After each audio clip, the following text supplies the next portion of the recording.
Okay, welcome back. This is part 2 of EMI. Now हमने बात अभी कंप्लीट कर ली कि भाई किस तरह से अमीटर को हम कन्वर्ट करते हैं, गैल्वेनोमीटर को कन्वर्ट करते हैं अमीटर में, राइट। तो हमने ये देखा कि जब भी हमें गैल्वेनोमीटर को कन्वर्ट करना होता है अमीटर में, तो हम इसके पैरेलल में लो रेजिस्टेंस कनेक्ट कर देते हैं, जिसे हम बोलते हैं शंट। कई बार क्वेश्चन में दिया रहता है शंटिंग, तो शंटिंग का मतलब होता है पैरेलल कॉम्बिनेशन। तो हमने आई जी की वैल्यू निकाल ली थी S upon S plus G into I. इसी तरह से हमने आई एस की वैल्यू निकाली, that is G upon S plus G into I. हमने equivalent resistance of parallel combination भी कैलकुलेट किया। इक्विवेलेंट रेजिस्टेंस कैसे निकालोगे? 1/r is equal to 1/g प्लस 1/s, राइट। तो अब हम यहाँ पर बात करने वाले हैं गैल्वेनोमीटर को हम किस तरह से कन्वर्ट कर सकते हैं वोल्टमीटर में। तो जब भी गैल्वेनोमीटर को वोल्टमीटर में कन्वर्ट करना होता है, हमें एक हाई रेजिस्टेंस लगाते हैं सीरीज़ में। रेजिस्टेंस इन सीरीज़ निकालने का फॉर्मूला होता है V upon I G minus capital G. Resistance in series क्या होता है? जी अपॉन जी ब्रैकेट में n-1, जी ब्रैकेट में n-1, ठीक है ना। अगर मैं बात करूँ साइक्लोट्रॉन की, तो साइक्लोट्रॉन की बात करें तो साइक्लोट्रॉन एक ऐसा डिवाइस होता है जो जनरली चार्ज पार्टिकल को एक्सलरेट कराता है in the presence of uniform electric field and magnetic field. तो साइक्लोट्रॉन में देखिए, रेडियस निकालने के लिए जो हमारे पास फॉर्मूला है वो है R is equal to M V by B Q, right. R is equal to M V by B Q. अगर मुझे फ्रीक्वेंसी निकालना हो तो फ्रीक्वेंसी का फॉर्मूला होता है B Q upon two pi M. Frequency is what? B Q upon two pi M. इसी तरह से अगर मुझे टाइम पीरियड कैलकुलेट करना है, तो टाइम पीरियड क्या होता है? 1 अपॉन फ्रीक्वेंसी होता है, that is two pi M by P Q. Time period is two pi M by B Q. अगर आपको वेलोसिटी निकालनी है तो वेलोसिटी का फॉर्मूला क्या होता है? It is R B Q by M, R B Q by M, ठीक है। अगर आपको काइनेटिक एनर्जी निकालना है तो formula is half M V square. तो 1/2 m वी स्क्वायर की जगह आप क्या लिखोगे? R square B square Q square upon M का स्क्वायर। एम कैंसिल आउट होने हो जाएगा, तो आपका आंसर क्या आएगा? आर बी क्यू का whole square by 2m। R B Q का होल स्क्वायर बाई 2m। तो यहाँ से आप क्या निकाल सकते हैं? आप कैलकुलेट कर सकते हैं काइनेटिक एनर्जी को। नाउ नेक्स्ट देखिए, अब हम आते हैं यहाँ पर क्वेश्चंस पर, राइट। अब हम यहाँ पर बात करने वाले हैं कि questions.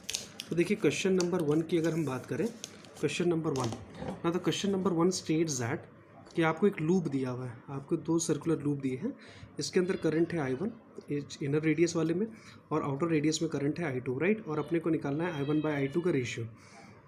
Now as we have already discuss, ऐसे हमने बात कर ली है कि भाई जब भी आपको क्या दिया हो, आपको करंट कैरिंग कंडक्टर दिया हो, लूप दिया हो, तो उसके लिए फॉर्मूला क्या होता है? उसके लिए फॉर्मूला होता है mu naught I upon 2r, mu naught I by 2r। तो अगर अपने को रेशियो निकालना है I1/I2 का, तो फॉर्मूला क्या आएगा? B1 upon B2 into R1/R2, B1 upon B2 into R1/R2, right. सारी वैल्यूज पुट करेंगे तो हमारा आंसर कितना आ जाएगा? हमारा आंसर आ जाएगा 1/6। क्लियर है? आपको हर क्वेश्चन से पहले 30 सेकेंड का टाइम देना है अपने आप को, फॉर्मूला सोचना है और उसके बाद वैल्यूज पुट करनी है। नाउ नेक्स्ट क्वेश्चन की अगर हम बात करें, क्वेश्चन नंबर 3 है। Question number 3, question number 2 is also based on the same concept. Question number 3 देखिए, क्वेश्चन नंबर 3 पढ़िए ध्यान से। इसमें हमें फोर्स कैलकुलेट करना है। नाउ काइनेटिक एनर्जी का फॉर्मूला हमें पता है, it is half M V square, और हम इसको किसकी इक्वल करने वाले हैं? इसको हम पुट करेंगे kinetic energy due to when a charge particle is placed in uniform electric field. उस समय अगर पोटेंशियल डिफरेंस P है, तो काइनेटिक एनर्जी का फॉर्मूला निकालने का होता है E into V, E into we.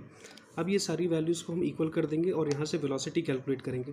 तो वेलोसिटी जब आप कैलकुलेट करेंगे तो ये कितना आएगा? 2 root of E V by M, root of 2 E V by M, right. ना फोर्स निकालने का फॉर्मूला क्या है? फोर्स निकालने का फॉर्मूला होता है B Q V, magnetic field into charge into velocity, right. तो v की वैल्यू यहाँ पर पुट कर दीजिए, तो ये आ जाएगा root of 2 E V by M, root of 2 E V by M. Now if I want to calculate force, तो फोर्स कैसे निकालते हैं? F2 इज इक्वल टू हो जाएगा F1 root of V2 by V1, right. और ये आता है F रूट 2, ये आता है F रूट 2। चीज़ें क्लियर हो गई? इसमें किसी को कोई डाउट है? बराबर समझ में आ गया सबको? नाउ क्वेश्चन नंबर 5 देखिए। क्वेश्चन नंबर 5 में आपको एक आर्क दिया है, करंट आपको दिया हुआ है, करंट की वैल्यू आपको दी है 9 एम्पेयर, और आर्क दिया है 60 degree. Now what is the basic concept? जब भी इस तरह के आर्क वाले क्वेश्चन आते हैं, आपको ध्यान ये रखना है, सबसे पहले 360 बाई एंगल करना है। तो 360 बाई जब 60 करोगे तो ये कितना आ जाएगा? 1/6 times the magnetic field at centre. तो मैग्नेटिक फील्ड क्या आ गया? 1/6 times the magnetic field at centre आ गया। तो फार्मूला क्या होता है? ड्यू टू इंटायर सर्कल का फॉर्मूला क्या होता है? Mu naught I by 2 pi R, mu naught I by 2 R, divide by 6 कर दिया, तो फार्मूला क्या आ गया? 1/6 mu naught I by 2 R. Now what you do, you just put the values. Mu naught की वैल्यू पुट करिए, mu naught की value होती है 4 पाई इंटू 10 की पावर -7 इंटू 9, 9 क्या है? करंट है, divide by 2 into R, R की वैल्यू आपको पता है। सारी वैल्यूज पुट करेंगे, सॉल्व करेंगे, तो आपका आंसर आएगा 9.43 इंटू 10 की power -6 newton per ampere metre, newton per ampere metre, right. So this is the right answer. Now question number 7 try करिए। Question number 6 is also based on the same concept. अब question number 7 देखिए, थोड़ा सा interesting question है। Now इस question में आपको P और Q एक वायर दिया हुआ है, S और Q और S ये एक सेमी सर्कुलर आर्क है, ठीक है, और S और T क्या है, आपको एक वायर दिया हुआ है।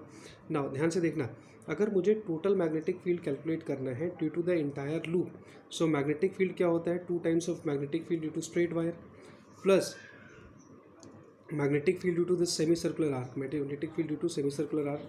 सो magnetic field due to straight wire क्या हो गया, mu naught I upon 4 pi R, mu naught I upon 4 pi are.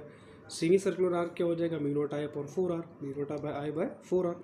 यहाँ से आप म्यू नॉट कॉमन ले लो तो आपका आंसर क्या आ जाएगा, 1 upon 2 pi R plus 1 upon 4 R. ठीक है, चीज़ें समझ में आ गई।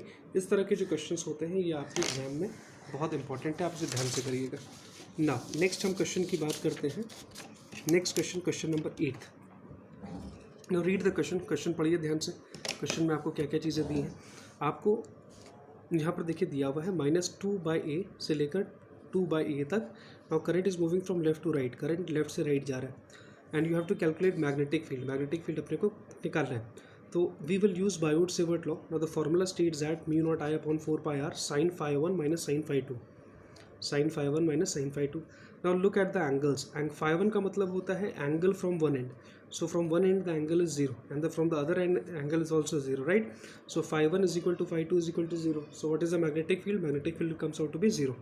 मैग्नेटिक फील्ड आपका क्या आ जाएगा, 0 आ जाएगा। ठीक है, चीज़ समझ में आ गई। तो ये फॉर्मूला ध्यान रखिएगा, it is mu naught I upon 4 pi R sine phi 1 minus sine phi 2। Now move on next question, question number 9। Question पढ़िए ध्यान से, क्वेश्चन पढ़िए उसके बाद इसका सोल्यूशन करेंगे। अपने को मैग्नेटिक फील्ड निकालना है, सारी वैल्यूज़ गिवन है, आपको करंट दिया है, रेडियस दिया है मैग्नेट ना, और फॉर्मूला क्या है, mu naught I upon 4 pi 2i by R, 2i by R. Now what is mu naught, mu naught की वैल्यू क्या होती है, म्यू नॉट की वैल्यू होती है 4 पाई इंटू 10 की पावर -7। करंट की वैल्यू 10 एम्पियर, सारी वैल्यूज पुट करिए। ये सेंटीमीटर है, सेंटीमीटर को मीटर में कन्वर्ट करने के लिए 10 की पावर -2 से मल्टीप्लाई करते हैं, या अगर आपको मिलीमीटर दिया हो उसको मीटर में कन्वर्ट करना है तो 10 की पावर -3 से मल्टीप्लाई करते हैं। आर्मस्ट्रॉन्ग दिया है मीटर में कन्वर्ट करना है 10 की पावर -10 से करेंगे। फर्मी दिया है मीटर में करना है 10 की पावर -15 से। पीको दिया है मीटर में करना है 10 की पावर -12 से, राइट। तो ये सारी वैल्यूज़ हम पुट कर देंगे। तो देखिए बी की वैल्यू क्या आ जाएगी, 0.4 गॉस आ जाएगी, 0.4 गॉस आ जाएगी। ठीक है, यहाँ से बी की वैल्यू आ गई। Question number 11 is most important. तो ये एक सिस्टम दिया हुआ है, आपका सिस्टम क्या है, ये ए बी देखिए, ए बी आपका एक वायर है और सी डी एक वायर है, दोनों परपेंडिकुलर है। एक पॉइंट है P which lies at a distance R, right. तो मुझे मैग्नेटिक फील्ड निकालना है due to combination. Now what is the formula for magnetic field, magnetic field का फॉर्मूला क्या है, B1 is equal to B2 is equal to mu naught I by 2 pi R, mu naught I upon 2 pi R, right. So net magnetic field का formula क्या हो जाएगा, root of B1 का square plus B2 का square. तो यहाँ से देखिए आप फॉर्मूला पुट करके mu naught upon 2 pi are, root में क्या हो जाएगा I1 का स्क्वायर प्लस I2 का स्क्वायर, I1 का स्क्वायर प्लस I2 का स्क्वायर। ठीक है, चीज़ें समझ में आके क्लियर है। तो जब भी इस तरह के क्वेश्चन आते हैं इसको हम पैरेललोग्राम लॉ से सॉल्व करते हैं, वेक्टर एडिशन। मैग्नेटिक फील्ड एक वेक्टर क्वांटिटी है, इलेक्ट्रिक फील्ड एक वेक्टर क्वांटिटी। तो अगर आपको इलेक्ट्रिक फील्ड भी निकालना आता, इस पॉइंट पर इलेक्ट्रिक फील्ड निकालिए तो आप यूज़ सेम करते हैं। क्या होता है, electric field is equal to root of E1 का स्क्वायर प्लस E2 का स्क्वायर। और इलेक्ट्रिक फील्ड निकालने का फॉर्मूला क्या होता है, 1/4 पाई E not Q upon R का स्क्वायर। तो ध्यान ये रखना, जब भी इस तरह के क्वेश्चन दिए हो डायग्राम वाले, आपको हमेशा पैरेललोग्राम लॉ यूज़ करना है। पैरेललोग्राम लॉ का रिजल्टेंट क्या होता है, R is equal to root of A square plus B square plus 2AB cos theta. What is theta, theta is the angle between A and B। ठीक है, चीज़ें समझ में आ गई। कोई डाउट है तो आप जब इसे सॉल्व करेंगे तो आपका आंसर क्या आएगा, mu naught upon 2 pi are, root में I1 का स्क्वायर प्लस I2 का स्क्वायर। ठीक है, I hope it is clear. चलो, थैंक यू।